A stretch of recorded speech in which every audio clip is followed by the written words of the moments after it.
Hello friends, in this session we are going to learn how to calculate yield to maturity, that is YTM. First of all, we will try to know what is YTM. Friends, YTM is the annual return which an investor receives if he holds the bond till maturity. In other words, it is an IRR, internal rate of return, which the investor receives on the bond when he purchases the bond at current market price and holds it till maturity. So we have an investor who purchased a bond at a current market price and he expects some return if he holds the bond till maturity. The return which he expects, or the return which he is going to get if he holds the bond till maturity, that is called YTM. So YTM is the return which an investor is going to get if he purchases the bond at current market price and he holds the bond till maturity. Now, how to calculate YTM? To calculate YTM, we shall take a practical example. So here we have a question and here we have the option answers.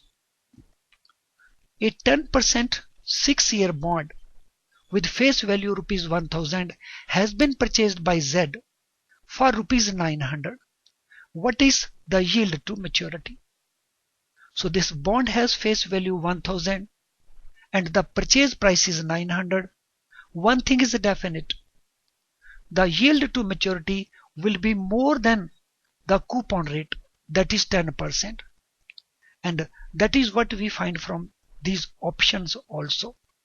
The answer will be more than 10%.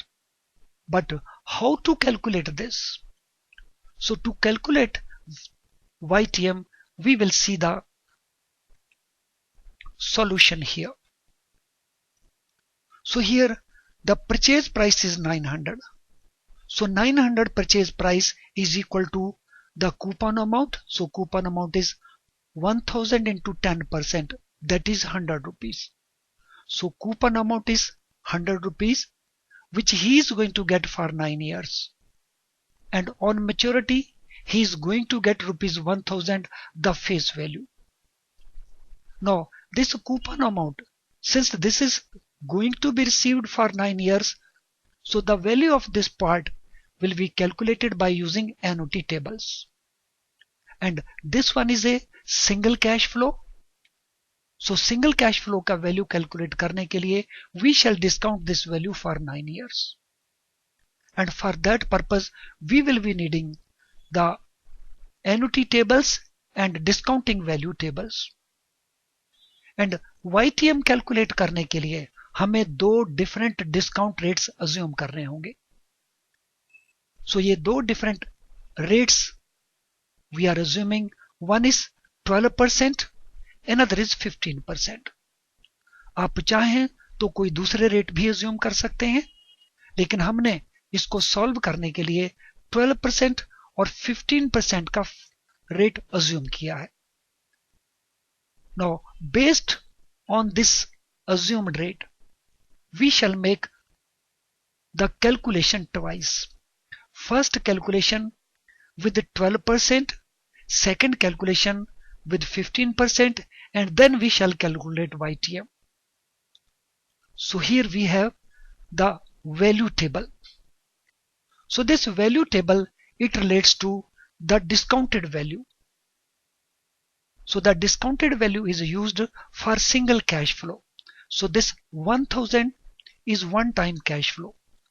ये 1000 रुपए उसको maturity के ऊपर मिलने वाले, उससे पहले नहीं मिलने वाले, और ये एक बार मिलेंगे. लेकिन ये 100 रुपए उसको बार बार मिलेंगे हर साल, because this is the interest जिसको हम कूपन कहते हैं. Now let us see 12% and 15%. So दोनों ही रेट्स हमारे पास यहां पे दिए हुए हैं और पीरियड 6 इयर्स का है. सो जब हम इस वैल्यू को डिस्काउंट करेंगे 12% के साथ, then this will be the value. So ये हमारा फैक्टर आ गया. सो यहां से हमने इस फैक्टर को ले लिया. और जब हम इसको डिस्काउंट करेंगे 15% के ऊपर, देन ये हमारा फैक्टर होगा। सो ये वैल्यू हमने यहां पे ले ली। तो ये हो गया सिंगल कैश फ्लो 1000 का। अब 100 जो कि उसको 9 साल मिलने हैं, उसके लिए हमें एनुटी का टेबल चाहिए होगा। So now we will come out with annuity table. So ये रहा annuity table. So annuity table में हमारे पास 12% भी है और 15% भी है और 6 इयर्स का हमारे पास पीरियड है। सो फॉर 12% ये रहा हमारा कैलकुलेशन PVIFA एनुटी का। For 6 years at 12% factor. For 6 year at 12%, so this is the value we have taken. For 15%, for 6 year, this is the value और ये हमने यहां पे ले ली। So we have used these value tables. अगर ये value tables आपके पास available हों, then our task becomes easier to calculate YTM. Otherwise, annuity method use करके जो फार्मूला है उसके बेसिस के ऊपर we will have to calculate these factors. ये फैक्टर्स हम कैलकुलेट कर सकते हैं by using annuity formula. Now we can start with the calculation. So the value of this portion, so 100 rupees. PVIFA हमारे पास 4.11141 है, ये पड़ा है, तो इसको मल्टीप्लाई किया इसके पास, so we get this value. और उसके बाद हमने 1000 को डिस्काउंट किया, so 1000 multiplied by this discounted factor. So ये डिस्काउंट वैल्यू फैक्टर के साथ मल्टीप्लाई किया, वी गेट दिस वैल्यू। अब हम इन दोनों को ऐड कर सकते हैं। सो 411.14 प्लस 506.63, इन दोनों को हम ऐड करेंगे, वी गेट दिस वैल्यू। और यहां पे हम देख रहे हैं ये वैल्यू करंट मार्केट प्राइस से ज्यादा है। So it is more than current market price. No अब हम इसी को 15% के ऊपर कैलकुलेट करेंगे। So 100 multiplied by the factor at 15%, so ये रहा 15% का फैक्टर।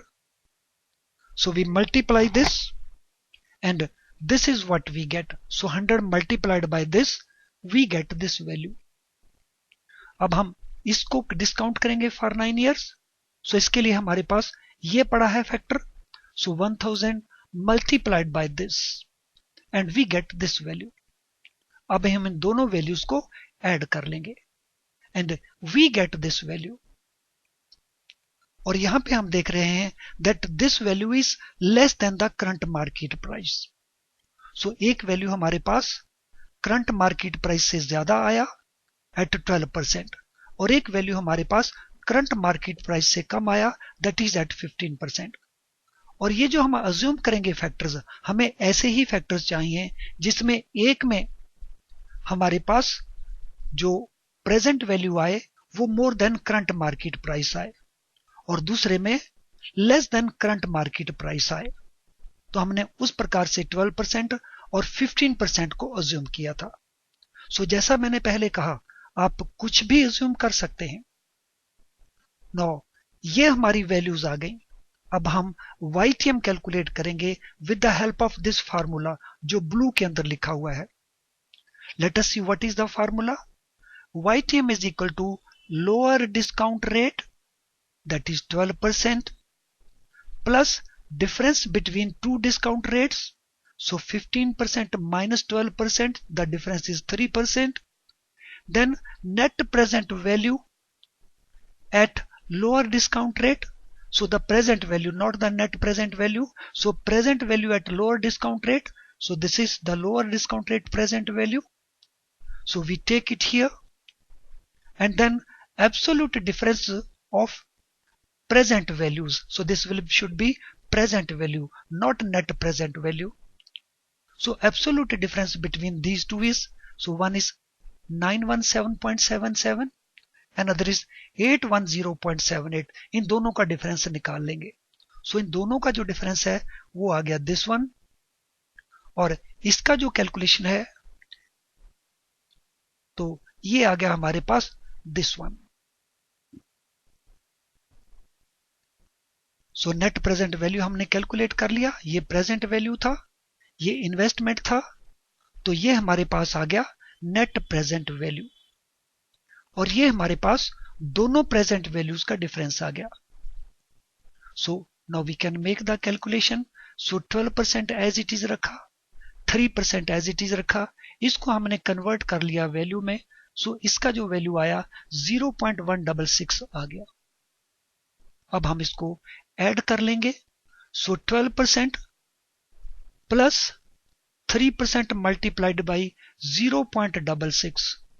सो 3% को जब मल्टीप्लाई करेंगे तो देन वी गेट दिस 0.498।